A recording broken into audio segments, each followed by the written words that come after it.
एक मोठी बातमी आहे। महापालिकांच्या निवडणुकांसंदर्भात सर्वोच्च न्यायालयात दाखल याचिकांवरती बुधवारी सुनावणी होणार नसल्याची माहिती मिळतेय। त्यामुळे राज्यातील महापालिकांच्या रखडलेल्या निवडणुका पुन्हा लांबणीवर पडण्याची शक्यता आहे। निवडणुका रखडल्यामुळे मुंबई, पुणे, पिंपरी चिंचवड सोबतच तब्बल 23 पालिकांवरती प्रशासकीय राजवट आहे। प्रभाग रचना आणि लोकसंख्येत 10% वाढ धरून निश्चित केलेली सदस्य संख्या आणि ओबीसी आरक्षण यावरून तब्बल 57 वेगवेगळ्या याचिका सर्वोच्च न्यायालयात दाखल झाल्यात। त्यावरती एकत्रित सुनावणी 22 जानेवारीला होणार होती, मात्र सुनावणीच्या यादीमध्ये याचिकांचा समावेश नाही। त्यामुळे आता 28 जानेवारीला या सुनावणीची शक्यता आहे।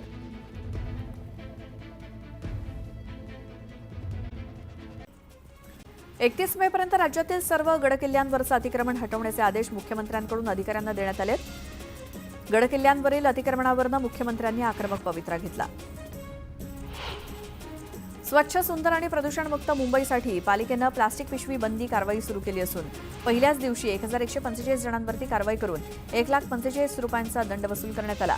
आगामी काळात सर्व वॉर्डांमध्ये कारवाई आणखी व्यापक करण्यात येणार असून नियम मोडल्यास दंड आणि दंड भरला नाही तर कायदेशीर कारवाई केली जाणार आहे।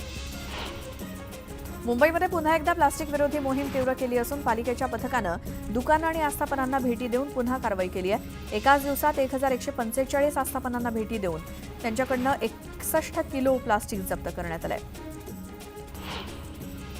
मुंबई म्हाडाच्या कोकण मंडळाच्या 2,264 घरांच्या सोडतीला अत्यल्प प्रतिसाद मिळालेला असतानाच आता सोडत पुन्हा पुढे ढकलण्यात आली आहे। 31 जानेवारीची सोडत पुढे ढकलण्यात आली असून आता ती फेब्रुवारीत होणार आहे। कल्याण पूर्वेतील महावितरणच्या देखभाल दुरुस्तीचं काम हाती घेण्यात आलंय। त्यामुळे आज सकाळी 10 वाजल्यापासून दुपारी 4 वाजेपर्यंत विद्युत पुरवठा खंडित राहणार आहे। मुंबईतील बीकेसीच्या धर्तीवरती कर्नाळा साई चिरनेर संकुलाच्या उभारणीसाठी उरण, पनवेल आणि पेण तालुक्यातील 124 गावांमध्ये एमएमआरडीएच्या तिसऱ्या मुंबई विरोधातील संघर्षाच्या जनजागृतीला सुरुवात झाली आहे। रेल्वेमध्ये नोकरी करू इच्छिणाऱ्या तरुणांसाठी आता मोठी संधी आली आहे। मध्य रेल्वेनं 4,000 शिकाऊ पदांसाठी भरती प्रक्रिया सुरू केली। इच्छुक आणि पात्र उमेदवार 27 जानेवारी 2025 पर्यंत अर्ज करू शकतात।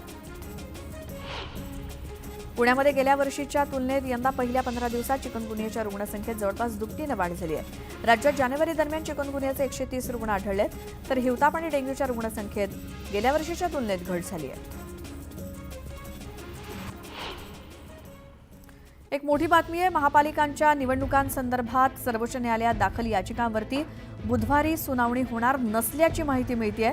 त्यामुळे राज्यातील महापालिकांच्या रखडलेल्या निवडणुका पुन्हा लांबणीवर पडण्याची शक्यता आहे। निवडणुका रखडल्यामुळे मुंबई, पुणे, पिंपरी चिंचवड सोबतच तब्बल 23 पालिकांवरती प्रशासकीय राजवट आहे।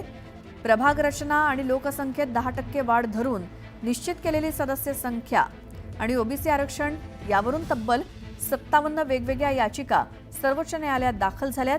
त्यावरती एकत्रित सुनावणी 22 जानेवारीला होणार होती, मात्र सुनावणीच्या यादीमध्ये याचिकांचा समावेश नाही। त्यामुळे आता 28 जानेवारीला या सुनावणीची शक्यता आहे।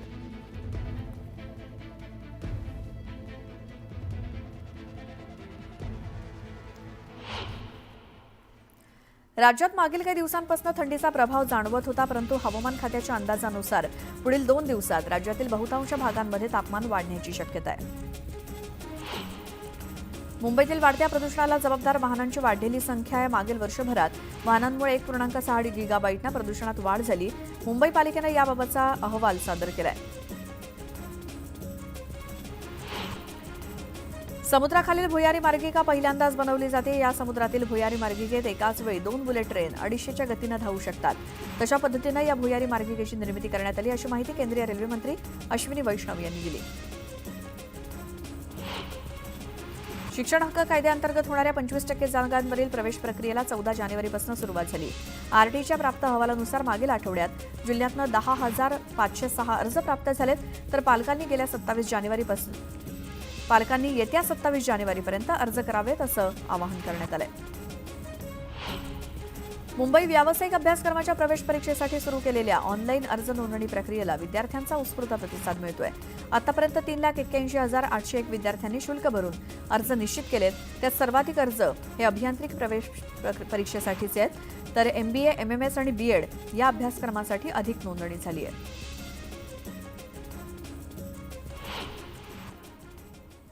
एक मोठी बातमी येते पश्चिम रेल्वेच्या वैतरणा रेल्वे स्थानकावरती रेल्वे ट्रॅकला तडा गेलाय। त्यामुळे मुंबईकडे येणाऱ्या अपलाईनवरील रेल्वे ट्रॅकला तडा गेल्यामुळे मुंबईकडे येणाऱ्या लांब पल्ल्याच्या गाड्यांवरती परिणाम झालाय। वेळीच ही घटना लक्षात आल्यामुळे मोठी दुर्घटना टळली आहे आणि रेल्वे ट्रॅक बदलण्याचं काम रेल्वे प्रशासनाकडून हाती घेण्यात आलंय। अपलाईनवरील गाड्यांचं वेळापत्रक त्यामुळे खोळंबलंय। गुजरातकडून येणाऱ्या लांब पल्ल्याच्या गाड्या पालघर जिल्ह्यातल्या इतर रेल्वे स्थानकांवरती थांबल्या आहेत। सध्या अपलेनवरच्या गाड्या धीम्या गतीनं सुरू आहेत। आमचे प्रतिनिधी राहुल पाटील आहेत आपल्यासोबत फोन लाईनवरती। राहुल, काय बिघाड झालाय ज्याच्यामुळे पश्चिम रेल्वेवरच्या सर्व लोकल असतील किंवा एक्सप्रेस खोळंबल्या आहेत? नक्कीच आपण पाहायला गेलं तर पश्चिम रेल्वेचं वैतरणा रेल्वे स्थानक आहे। या रेल्वे स्थानकाजवळच अपलेनवरती रेल्वे ट्रॅकला तडा गेल्याची घटना जी आहे ती समोर आली आहे। साधारणतः 20 मिनिटं झाली ही घटना जी आहे ती समोर आली।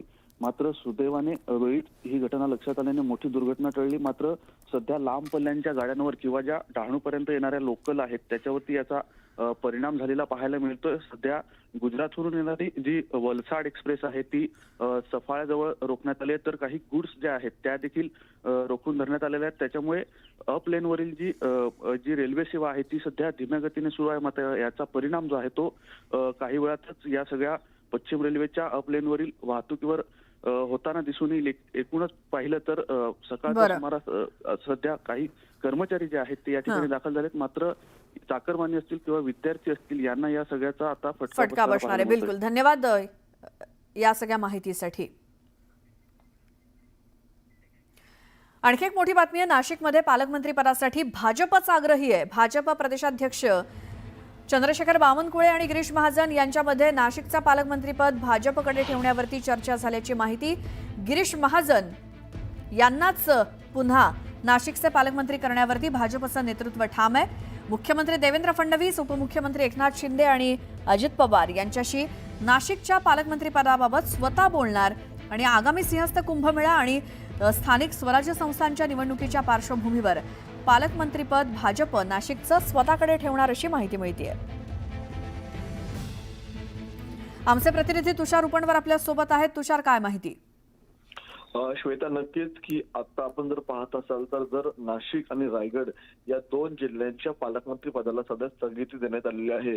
मात्र नाशिकचं पालकमंत्रीपद हे पुन्हा एकदा गिरीश महाजन यांना मिळणार, कारण की स्वतः मुख्यमंत्री देवेंद्र फडणवीस या संदर्भात उपमुख्यमंत्री एकनाथ शिंदे आणि उपमुख्यमंत्री अजित पवार यांच्यासोबत संवाद साधणार आहेत। कारण की नाशिकमध्ये येणाऱ्या काळामध्ये स्थानिक स्वराज्य संस्थांच्या निवडणुका आणि सिंहस्थ कुंभमेळा ही या दोन प्रमुख गोष्टी त्या ठिकाणी होताना पाहायला मिळणार आहेत। आणि नाशिकची निवडणूक जिंकायची असेल तर त्या ठिकाणी गिरीश महाजन यांच्यासारखा विश्वासू सहकारी त्या ठिकाणी हवा, म्हणून देवेंद्र फडणवीस त्या ठिकाणी गिरीश महाजन यांनाच पालकमंत्रीपद म्हणून ठेवणार आहे। त्याचप्रमाणे सिंहस्थ कुंभमेळा हा आपल्याला पुन्हा एकदा नाशिकमध्ये 2027 मध्ये होताना पाहायला मिळणार आहे आणि त्याचं नियोजन करण्यासाठी त्या ठिकाणी नियोजनबद्ध असणारा व्यक्ती पाहिजे। त्यामुळे गिरीश महाजन यांनी यापूर्वी सिंहस्थ कुंभमेळ्याचं नियोजन आपल्याला यापूर्वी 12 वर्षापूर्वी केल्याचं पाहायला मिळालं होतं आणि ते पुन्हा एकदा करायचं असेल तर ती जबाबदारी पुन्हा गिरीश महाजन यांनाच मिळण्याची दाट शक्यता आहे। म्हणून या दोन गोष्टींसाठी बिलकुल तुषार, बघूयात आता नाशिकचं पालकमंत्रीपद हे पुन्हा गिरीश महाजन यांच्याकडेच राहतं का? आणि आता पुन्हा बघूयात बातमी 36 जिल्ह्यांची। पुण्यातील आंबवणेचे माजी सरपंच मच्छिंद्र कराळे यांच्यावरती घोटाळ्याचा आरोप करण्यात आलाय। शासनानं चौकशी करावी अशी मागणी ग्रामपंचायत सदस्यांनी केली।